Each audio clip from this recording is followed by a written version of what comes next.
गोदरेज। गोदरेज नाम से हर भारतीय वाकिफ है। शायद ही कोई ऐसा घर हो जहां आज भी गोदरेज के ताले या फिर अलमारी ना मिले। ऐसा होना लाजमी भी है क्योंकि 125 सालों से कंपनी लोगों को अपनी सेवाएं दे रही है। मगर क्या आप जानते हैं, इतने लंबे अरसे से लोगों के भरोसे पर खरी उतरने वाली इस कंपनी की शुरुआत कैसे हुई थी? आर्देशिर गोदरेज लॉ स्कूल से पास होकर निकले थे।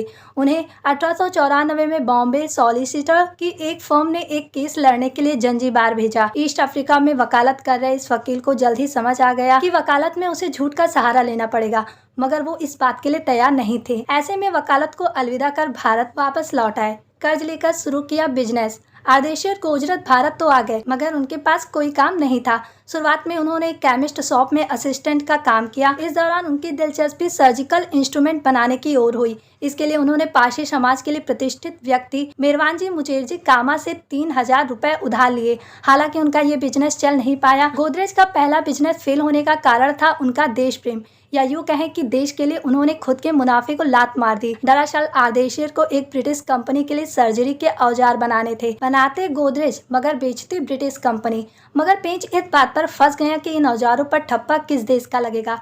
गोदरेज चाहते थे कि उन पर मेड इन इंडिया लिखा जाए, मगर अंग्रेज इस बात को तैयार नहीं थे। ऐसे में आर्देशिर ने इस बिजनेस को ही बंद कर दिया।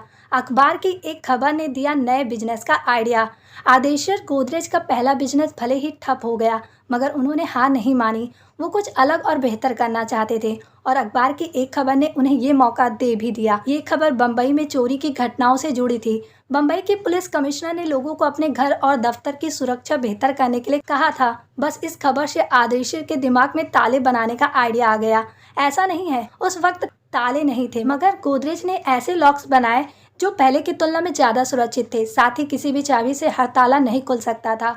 उस वक्त तालों को लेकर कोई गारंटी भी नहीं देता था, मगर आर्देशिर गोदरेज ने ये रिस्क भी लिया। उन्होंने एक बार फिर मेरवानजी मुचेरजी कामा से कर्ज लेकर बॉम्बे गैस वर्क्स के बगल में 215 वर्ग फुट के गोदाम खोला और वहां ताले बनाने का काम शुरू कर दिया। इसके साथ ही साल 1897 में जन्म हुआ गोदरेज कंपनी का लोगों के भरोसे का ब्रांड बन गया।